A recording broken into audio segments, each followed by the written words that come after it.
ধরে ধরে চুপ করিয়ে দেওয়ার যে রাজনৈতিক চর্চা, সেটি ফেসিবাদ গড়ে তুলতে সহায়ক। আসলে প্রথমে আমরা ওইখানে দুইটা আমাদেরকে সমন্বয়করা বলছে গতকালকে যে যাত্রাবাড়িতে হামলা হয়েছে সেটার একটা বিচার নিশ্চিত করবে। তো আমরা 2টা বাজে সেখানে গেছি, তারা কেউ এসে উপস্থিত হয় নাই। এরই পরিপ্রেক্ষিতে আমরা 2:30টার সময় সেখানে অবস্থান কর্মসূচি পালন করি। এরপরে দেখা যাচ্ছে যে নাইম আবেদিন বেসরকারি বিশ্ববিদ্যালয়ের একজন সমন্বয়ক, তাকে সেখানে পাঠানো হয়েছে আমাদেরকে যেন উঠাই দেওয়া হয়। আমরা তার সাথে শান্তিপূর্ণ ব্যবহার করতেছিলাম, কিন্তু যে সে সেই পরিস্থিতি গোলাটে করে আমাদের প্রতি অ্যাগ্রেসিভ হয়ে আমাদের বোনেদের গায়ে ব্যাক টাচ করে সে আমাদেরকে উত্তেজিত করে তুলে এবং একটা বিশৃঙ্খলা সৃষ্টি করে। এর পরিপ্রেক্ষিতে রিফাত রশিদ, তারপর হচ্ছে আপনার আসাদ বিন রনি এবং হৃদয় এবং যে নাইম যে ছিল, তারা আমাদেরকে ভিতরে ডেকে এবং বিভিন্ন সংগঠনের ট্যাগ লাগিয়ে তারা আমাদেরকে অতর্কিত হামলা করে এবং আমাদের বোনের গায়ে খুব খারাপভাবে তারা ব্যাকটাচ করে। তারা হচ্ছে আমাদের যে ভিডিও ফুটেজ ছিল সেগুলো ডিলিট করে দেয়। তারা হচ্ছে আমাদেরকে বিভিন্ন সংগঠনের ছাত্রলীগ, ছাত্রদল, ছাত্র শিবির এইগুলো সব ট্যাগ দিতে থাকে। আমি বলতে চাই, বৈষম্য বিরোধী ছাত্র আন্দোলনে যখন আমরা সবাই একত্রে আন্দোলন করেছিলাম, তখন কি বিভিন্ন সংগঠন সেখানে অ্যাক্টিভিটি করে নাই? তাহলে তারা কেন এইভাবে আমাদেরকে পৃথক করতেছে? তারা কি রাজনৈতিক সংগঠন? তারা তো এখনো রাজনৈতিক সংগঠন না। তাহলে কিভাবে তারা ভিন্ন মতকে এইভাবে দমন করে?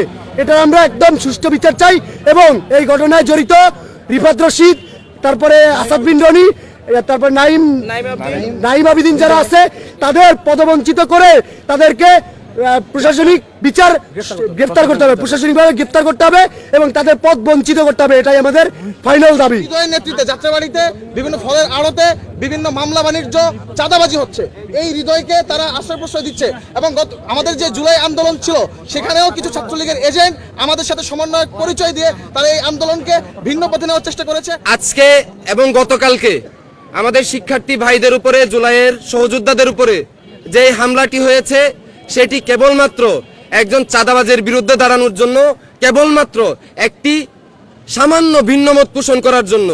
এই যে ভিন্নমত পোষণ করার জন্য মারধর করার কালচার যদি আমরা জারি রাখি, তাহলে এই যে 2000 প্রাণের বিনিময়ে আমরা দেশটাকে বললাম যে আমরা স্বৈরাচার মুক্ত করেছি, আমাকে বলেন যদি সেই একই সন্ত্রাসী রাজনীতির ধারাই আমরা চালু রাখি, তাহলে গ্যারান্টি কে দিবে যে আগামী 5 বছর পরে গিয়ে আমাদেরই প্ল্যাটফর্ম বৈষম্য বিরোধী ছাত্র আন্দোলন একটি ফেসিবাদী শক্তি হয়ে গড়ে উঠবে না? আমার পাশে ফারহান বসে আছে, এই ছেলে জুলাই আন্দোলনে আহত হয়েছিল, তার লড়াই এখনো শেষ হয়নি। তাকে আজকে আবার আহত করা হয়েছে, কারণ সে একজন চাঁদাবাজের বিরুদ্ধে দাঁড়াইছে, অন্যায়ের বিরুদ্ধে দাঁড়াইছে।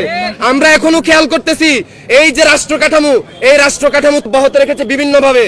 এই যে শোষণের কাঠামো, এই শোষণের কাঠামো অব্যাহত রাখা হলে আমরা মনে করি জুলাই অভ্যুত্থানের আমাদের যে স্পিরিট, সেই স্পিরিট পূর্ণতা পাবে না। আমরা মনে করি এই ধরনের অন্যায় সন্ত্রাসী রাজনীতিকে প্রশ্রয় দিলে জুলাই অভ্যুত্থানের স্পিরিট এই সমাজে স্পেস পাবে না। তাই জুলাই অভ্যুত্থানকে রক্ষা করতে, জুলাই অভ্যুত্থানের স্পিরিটকে রক্ষা করতে সমস্ত অন্যায়ের, সমস্ত সন্ত্রাসের বিরুদ্ধে দাঁড়ানোর আমাদের জরুরত আছে। তাই আমরা মনে করতেছি এই যে 90 ছাত্রলীগ হতে চাওয়াদের যেই হামলা, সেই হামলার প্রতিবাদে আমরা এখন ঢাকা মেডিকেল ইমার্জেন্সি গেট থেকে একটি মিছিল নিয়ে, একটি বিক্ষোভ মিছিল নিয়ে আমরা রূপায়ণ টাওয়ারের সামনে যাব এবং সেখানে আমরা গিয়ে বসবো। আমরা আশা করব যে বৈষম্য বিরোধী ছাত্র আন্দোলনের যারা মূল হত্যাকর্তারা আছেন, তারা অতি দ্রুত এই চিহ্নিত হামলাকারীদেরকে, চিহ্নিত সন্ত্রাসীদেরকে, এই ধরনের একটা পবিত্র প্ল্যাটফর্ম যার নামের সাথে 2000 শহীদের রক্ত জড়িয়ে আছে, সেখানে এই ধরনের সন্ত্রাসীদের তারা জায়গা দিবে না, তারা ছাত্রলীগ হয়ে উঠবে না, তারা দেশের আপামর ছাত্র জনতার বন্ধু হয়ে থাকবে। আমরা এই আশাবাদ ব্যক্ত করি।